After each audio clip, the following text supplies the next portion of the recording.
Hello everybody, welcome back to our Moneyball series. Now, I cannot wait to get into today's episode. We have got Birmingham and Sheffield Wednesday, the last two games before the winter break. Two crucial games for us because if we win both games, there's a chance we could be in the promotion places and there's a small chance we could be top of the league. Like, it's been a brilliant time off camera. As you can see, the results have been fantastic. We played great football. We're finally getting there. The scientific, stats, analytical approach to football is paying off for us within Football Manager 22. And I am so excited. I'm so happy with this team. I'm so happy with the save. I'm so happy with how things are going. Right. So, Birmingham at home first. Let's see how this game goes. It's going to be pretty much a first team. Ledson needs to come out and Herbie Kane needs to play apparently. Oh, shit, he's tired. Did Zach play? No. Can't even get out that way either. Oops. Harrop could play, but no, thank you. The team has played really well. I actually quite like these two at the back together. Lost to Swansea away, and Jimmy Dunn, there was just something in me that said, you know what, I've had enough. I've had enough of him. And because what he'll do is he'll have 2 or 3 games in a row where his stats are really good if we win. And then he'll have the odd game like this. And if you go back to the start of the season, every time, look at Jimmy Dunn, actually did well there. Jimmy Dunn, 6.2. Going back through, he's actually got not bad average rating for a lot of his games. I don't really know how, because what about mistakes per game? These 3 here in a row. So according to this, Frankie Kent is slightly worse in the air than the other two. It's significantly worse. Interceptions is higher. Tackles is higher. I'm comparing really Kent to Dunn because Marvin's playing no matter what. Tackle ratio slightly higher. Fouls only a tiny bit higher. But he's played more games. Key tackles there. Pass completion is slightly in his favour. He clears the ball away a little more. But that's actually quite close across the board, right? But I don't know. There's just been a couple of games where, even the games where it says he's got a good match rating, like he's like missed a key header. Like in that game, I remember him being at fault for a goal. And I don't know. When the stats that close, we are technically a tiny bit better defensively with Jimmy Dunn in there, where significantly worse in possession when Frankie Kent plays. Win percentage is 6% higher. I just think it's so close to the line. It's actually really hard to choose. All I know at the moment is that whenever they play together, they're not the best combination. But whenever one of them is with Marvin, they're fine. So I'm going to go with Frankie Kent. It's just something I can't explain it. The stats are close, so it's not like I'm going off a gut feeling over some stats. The stats are close anyway. I just feel like Frankie Kent right now is a better player. Slightly higher win percentage. I mean, look at the difference he's made to the team. 75% win ratio for Marvin in 8 starts. That's not like he's played a couple of games. He's played 8 starts. He's made 8 starts. That's incredible. Tom Barkhuizen's gone in at right back. He didn't even play right back at all when he first went in there. 62% win ratio. Actually got strikers scoring goals. You wouldn't believe this. But look at this. Like Coyote 2. I skipped that game. Coyote 2. Coyote 2. Burkhart. It's just brilliant. Like, to see Coyote scoring goals. Admiral still struggling a little bit, bless him, but he's getting there. Jerry Yates was doing well for a while. We were winning with him in the team. Like, his win ratio is 67%. Like, it's really good. He just cannot score. So I decided to finally just take him out and see if this works. And I think Admiral and Josh played the last game together. So yeah, we're going to go with this. We're going to give it a try and see how long we can keep it going for. So I think in January, the only thing I would look at straight away is just another striker. And it's not because we haven't got enough. We've got loads. But I could sell 2 of these, whichever 2 you want, plus someone like James Bree, and still bring in just 1 striker and we're still good. We had the injury to Jed Steer in goal. So Dan Bentley's gone in and actually been okay for now. So that goes. But you're pretty much bang up to date. It's been a relief. We're still terrible defensively, but we're getting better. And yeah, we'll see how things go today. Assistant manager says, carry your performance from the last match into this one and you'll do well, okay? You'll do it anyway. Hope everybody is well watching this. I'm enjoying this so much, this series. Both the series, really. Throwing up different challenges, I have to say that, but I'm just loving this at the moment. It's such good fun. And I think this one is the most rewarding you could possibly have because you put so much hard work in, so much time, and to see it come out, see what analysis come out and win matches is just beautiful to watch. Oh, am I made a mistake here? I'm just looking at the wingers. I think I might have been supposed to put Harry back in. Yeah, I think I've accidentally left out a player. I think Harry Cornick was supposed to come back in for this game, but oh well, too late now. Brad Potts is in. Wow, colour me shocked here. Even Brad Potts is breaking through and scoring goals. I don't believe what I'm seeing. This is just magical. So Admiral does what he does best and just gets in the way for somebody else to score, and Brad Potts goes through and says, "Thank you very much, 1-0." I do feel like we're playing a different level to everybody else. Like we are one step ahead of all the AI teams in more ways than one really, but we're definitely at least one step ahead. And Frankie Kent misses the chance. Corner here, Horgan whips it in, headed. And it's going to be a penalty, referee. Yes. Kent is barged by the centre back. Who's going to take it? Number 16. Don't know who that is. I think it's Horgan, isn't it? Or it's Coyote. Josh Coyote. He's in good form. Makes it 2-0. Come on, boys. The excitement's building. Here it comes. Another corner is in. And it's 3. Come on, boys. Even Marvin's getting in the goals. Come on. I love this team. You know what? I wouldn't say that. I don't know if I'd... Let's wait and see before we get into that, Jack. Come on. Because this could change very quickly. I mean, there were points last year where I didn't feel like it mattered what we did. Like, the back end of the season, I felt like the tactic was right. We were creating so many chances. We were just missing them more. And we were conceding chances, but I sort of knew that might happen.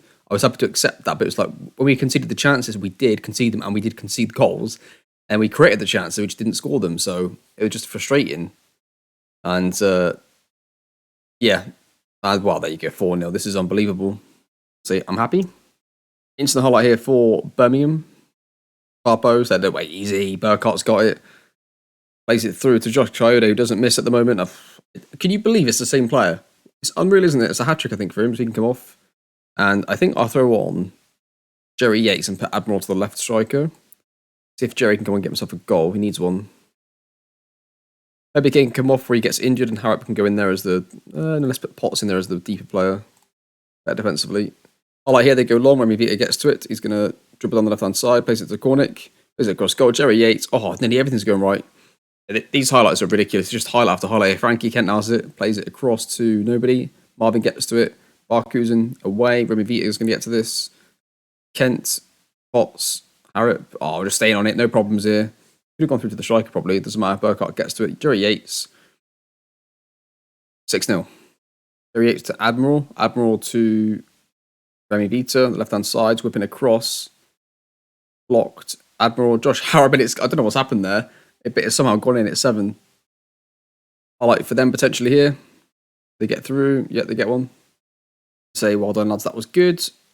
What a performance, what a result. And that puts us 3rd place, only 2 points behind 2nd. And we're still going to be 4 behind Reading going into this last game before the winter break. But wow, what a turnaround this has been for us. Oh, I feel so much better. I feel relieved that we're actually on the right track for once. Like, I feel like it's got to the point where I didn't even mean to start the 2 wingers that I did, and we still won. Like, we've got good strength and depth for the tactic that we're playing and for the analysis that we've used. And like Marvin's win ratio has just gone up even more. It's crazy. That's going to do it. I'll see you in a second then for the Wednesday game. Okay, so we play after everybody else. And as you can see, bad news is we could be almost at the playoffs if we were to lose. The good news is if we win this match, we will go 2nd place and in the automatic promotion places going into the winter break. I'll be going above the team that beat us 5-0 just a few weeks ago in the league. Incredible turnaround. Here we go then. Same exact team. I'm just going to leave Cornick out, I think, after that last performance. I can't really take him. I can't really put him back in the team, especially when he hasn't been playing that well the last few matches. So I'll leave Horgan and Burkhardt in there. Away from home this time against a slightly better team, as this manager says. Show everybody your recent praises justified. Another 3 at the back system. They can place it to Remy Vita. Nice ball into the wing back Coyote and Admiral. Both sort of fight for it. Potts into Coyote to Admiral to Burkhardt. What's he going to do with it? Admiral. Yes, come on. Admiral scores. Come on, boys.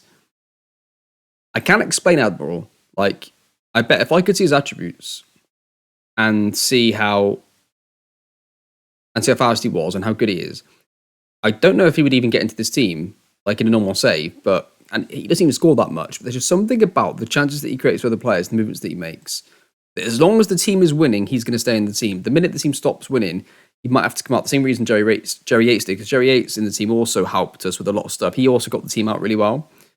But they both just lack goals in the way the tactic works, and the right striker should really get the majority of the goals if they were somebody that could at least be a threat from time to time in behind. And we should really be able to defend that. Are we going to defend this? We've got the players back for it. Oh dear. Wow. It's on the counter-attack here. And Frankie Kent, love it. Josh Coyote into Admiral. Admiral links up with Josh Coyote again. Plays back to Darryl Horgan. What a bit of football that was. 2-0 to Barnsley, and we are on fire. Look at this. It's interlinking play. Says, who wants this? There's so many players running off the ball. Josh Cody just about gets there. Links back up with Morgan. On the counter-attack, those 4 players, just incredible, isn't it? 2 strikers and the 2 wingers that sort of cut in. Arkinson with the throw-in, plays it to Potts, gets it back, whips it far post. It's headed away. They're going to hit us on the counter, but who was that?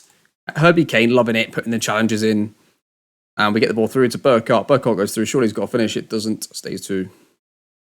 Instant highlight afterwards. When we beat a far post, Admiral's going to get to it. Plays it to Tom Barkusen. Back to Admiral. That should have been a goal as well. But battering teams. Barnsley Football Club, if you're watching, I will take a meeting with Billy Bean if you're offering it. And a shirt would be nice as well for the series. I think I'm doing your club proud here. Nishan Burkhardt to Potts. Burkhardt, Barkusen. Barkusen far post. Horgan, Vita, Coyote. Oh, battering him. Actually, that reminds me, I do need to get my subscription back to MLB TV to watch my New York Mets and my Oakland A's, I guess, will be my second team to watch this year. New York Mets are finally good for the first time in a long time. And for those of you that don't watch baseball, that means absolutely nothing. So moving on, matches, close fought rivals, are we? All right, keep working hard, I guess, lads. Wow. Don't need any words for that, do I? Big set piece. We don't score that many of these. We didn't score that many of these before I changed the players and we took. The problem was that the left centre back gets to it quite a lot, which is Frankie Kent in this situation, but it used to be Dunn, and Dunn isn't that good in the air, and it was costing us because he'd win his header against his marker, but then wouldn't score. Whereas now we're getting through a lot more, and they nearly scored then. We'll take off Potts through on Bradley Dack to get a bit of football in him before he gets his 2-month break against his old club. We'll take off Admiral through on Jerry Yates as well. So Walker makes it 4-0. Winter break is coming at the absolute worst time for us. Well, I love it when the opposite winger does this in this tactic. So he's just like sort of floating there at the back post, goes all the way across and just nods it. Oh, he nods it in with his head as well. Normally it's like a little tapping on the floor, but we'll take all comers. Burkhardt can come off and Owen Dale can go on for the last sub before the winter break. All I hear for Blackburn, just give it a rest, Blackburn. You're not going to score. Get out. You miss. Oh, no, it's not. I keep thinking it's Blackburn, but it's Sheffield Wednesday, and it's 4-1. There you go. One for us, whipped in, headed away. Yates is going to get to it though. Jerry Yates plays it across to Kane, to Dack, to Horgan. That was just lightning fast. I couldn't even keep track of that. What a move from Barnsley. 5-1. Let's watch this back. It comes across into the middle. It's like one touch pass all the way through. It reminds me of a goal that Chelsea scored a few years ago under Mourinho when he came back to the Premier League. Oh, beautiful stuff. It was like 3 one-touch passes and they scored. I think it was Everton away. It was like early in the season when people were waiting to see how that team was going to develop with Fabregas, Diego Costa, all those kind of players. And they're going to have the ball. Go on, just get over and done with. Get out. Get out, Blackburn. Oh, Sheffield Wednesday, sorry. They've got a player called Hunt, another player called Hunt, and a player called Huntington. So there you are. Owen Dale's got it. Well, no, he didn't. He should have pressed it a bit faster. Josh Windass, you've got no chance, mate. No chance against the beast, Frankie Kent, who just doesn't... Okay, well, one of them scored. Alex Hunt scored. I thought it was Aaron Hunt, but it's Alex. I like last second, and I don't know where the ball is. Oh, it's Kane. Herbie Kane. Over. That's going to do it. 5-2 to Barnsley. We concede a lot of goals, but we score a lot of goals. So it's okay at the moment. And there we have it. Barnsley Football Club are second in the Championship. Finally, we're getting somewhere. We're second in the Championship. We're making progress. And all of our scientific football has paid off to this point. We've got ourselves finally in the mix to get promoted. And the downside could be that we come back from this international break and we lose the first couple of games. And we go off on a bad run, and all of a sudden it becomes difficult again, right? You get your strikers out of form, you can't score. Like, think about this. It's pretty much the same players and the same tactic as this period here, and we had a 3-2 defeat, 5-0 to, you know what I mean? Like, it was a bad run, and it could have continued, but it didn't. We managed to get ourselves out of it. We finished off scoring 15 goals in 3 matches and conceding 4 goals in 3 matches. So that's how we're going to end off. We're going to come back in on the 10th of December. So what we'll do, we'll come back here for the Wickham game on Boxing Day and then the Stoke game just there straight afterwards, because I think by that point we should know if we're going to get any extra money from the board.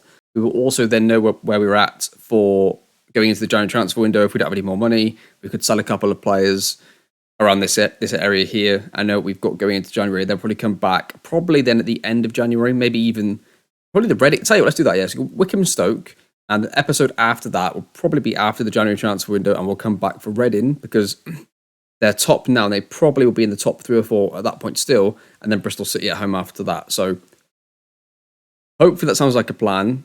This game, whoever it is, we're going to play rotated side because it's so important that we get out of the league. That's going to be the most important thing. I just want to say a big thank you to every single person that's been supporting the channel recently, especially on this series in particular, because this series is quite different. Like it's quite a unique thing to try and do in Football Manager, and I wasn't quite sure how it was going to go. I always thought it was a good idea myself, but I knew a bit about Moneyball following baseball and watching the film as well, and I wasn't quite sure what the interest level would be like amongst other Football Manager followers.